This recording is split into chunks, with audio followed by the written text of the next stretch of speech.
Hi అండి. Welcome back to my channel. నేను మీ శ్రీనీరజ అండి. అందరూ ఎలా ఉన్నారు? నేనైతే చాలా బాగున్నానండి.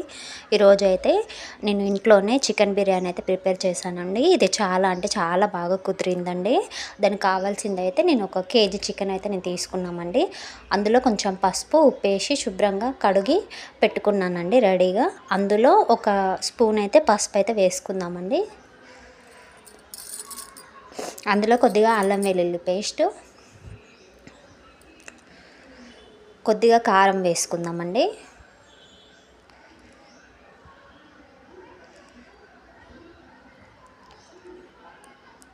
కొద్దిగా ఉప్పు, కొద్దిగా ధనియాల పొడి వేస్తున్నానండి. కొద్దిగా గరం మసాలా, కొద్దిగా కొత్తిమీర, పుదీనా కూడా వేసుకుందామండి. కొద్దిగా అయితే పెరుగు వేసుకుందామండి. ఒక కప్పుడు తీసుకున్నాను. పుల్లడిది అయితే వేయకూడదండి, కొంచెం తీయగానే ఉండాలి. అందులోనే చికెన్ మసాలా ప్యాకెట్ అయితే నా దగ్గర ఉన్నదండి, అది వేసుకుంటున్నాను. మీ దగ్గర బిర్యానీ మసాలా ఉంటే మాత్రం అది వేసుకోండి. ఇది వేసుకున్నా కూడా కొంచెం మనకు బిర్యానీ టేస్ట్ అయితే వస్తుందన్నమాట. ఇప్పుడైతే అన్నీ ఒకసారి చక్కగా అయితే కలుపుకుందామండి.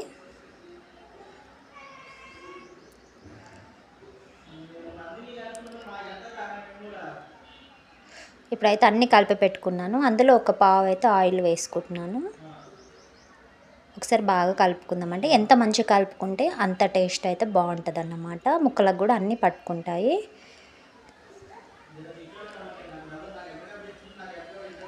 ఇప్పుడైతే మూత పెట్టి అయితే మనం పక్కన పెట్టుకుందామంటే ఒక గంట సేపు పాటు రెస్ట్ ఇద్దాం. వీలైతే ఫ్రిడ్జ్లో పెట్టుకోండి. నేనైతే సోనా మసూరి రైస్ అయితే తీసుకుంటున్నానండి. రెగ్యులర్గా యూజ్ చేసుకుంటే రైస్ ఉంటాం కదా, వాటితోటే నేను చేస్తున్నాను. నేనైతే 3 గ్లాసుల బియ్యం అయితే తీసుకుంటున్నానండి. ఇదైతే పావు గ్లాస్ అయితే ఉంటుందన్నమాట. మీకు నేను కేజీ చికెన్కి ముప్పావు కేజీ రైస్ అయితే నేను తీసుకుంటున్నాను. కరెక్ట్గా సరిపోతుందన్నమాట. శుభ్రంగా ఒక 2 సార్లు అయితే కడిగేసుకుందామండి.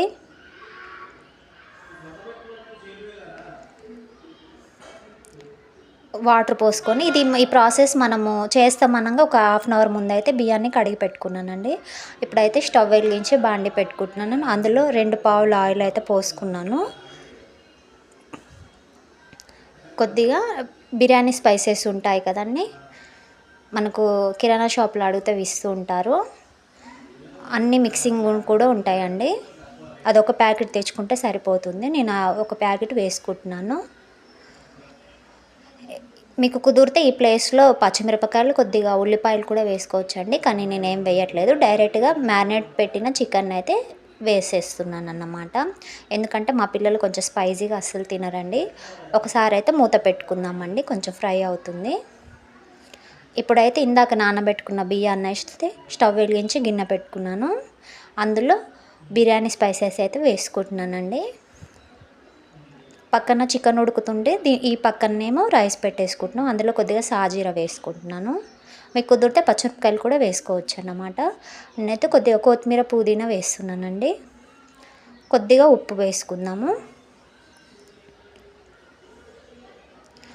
ఒక పావు అయితే ఆయిల్ వేసుకుంటున్నానండి, ఎందుకంటే అన్నం కొంచెం పొడి పొడిగా వస్తుందన్నమాట.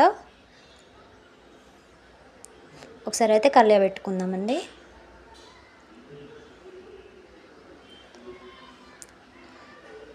మనం ఈ సోనా మసూరి తోటి రైస్ తోటి చేసినా కూడా టేస్ట్ అయితే ఏం మారదండి. కాకపోతే ఏంటంటే బియ్యం డిఫరెంట్ అంతే. ఇప్పుడైతే ఒకసారి మూత తీసి చూద్దాం చికెన్ని. చికెన్ అయితే చాలా చక్కగా కుక్ అవుతుందండి.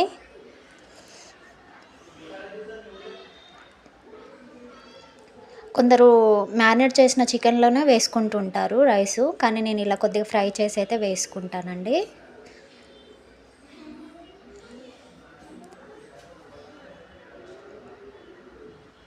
చికెన్ అయితే మంచిగా ఉడుకుతుంది. ఒక్కసారి మూత పెట్టాను. మూత తీసి చూద్దామండి. చికెన్ అయితే ఆల్మోస్ట్ మనము 70% అయితే ఉడికిస్తున్నాం అన్నమాట. ఇప్పుడు అయిపోయిందండి. గ్యాస్ బంద్ చేసి కింద పెట్టేసుకున్నాను. ఇప్పుడైతే అన్నం కూడా బ్రేక్ అవ్వాలన్నమాట. ఇప్పుడైతే స్టవ్ ఆఫ్ చేసుకుందామండి. అన్నం అయితే ఒక 80% ఉడికితే సరిపోతుందండి. ఒక 70-80% చాలు.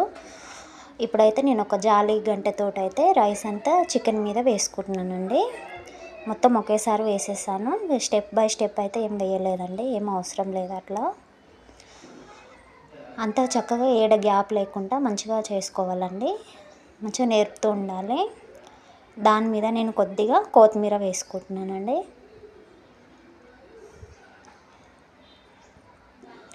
కొద్దిగా పుదీనా కూడా, కొద్దిగా ఫుడ్ కలర్ అయితే వేసుకుందామండి.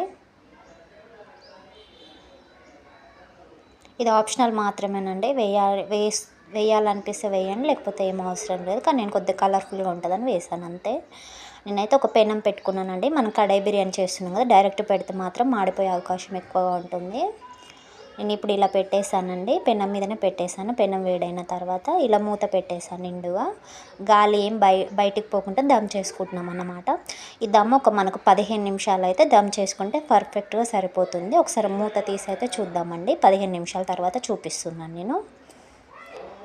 చూసారా, ఆకు కూడా కుక్ అయిపోయిందండి.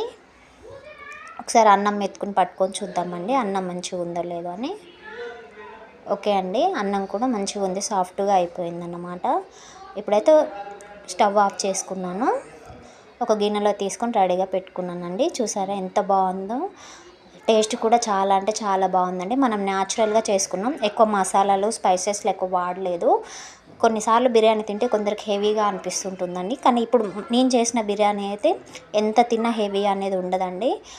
చాలా టేస్ట్ కూడా చాలా బాగుంటుందండి. ఈ వీడియో కనుక మీకు నచ్చినట్లయితే లైక్ అండ్ షేర్, సబ్స్క్రైబ్ అండి. Thank you.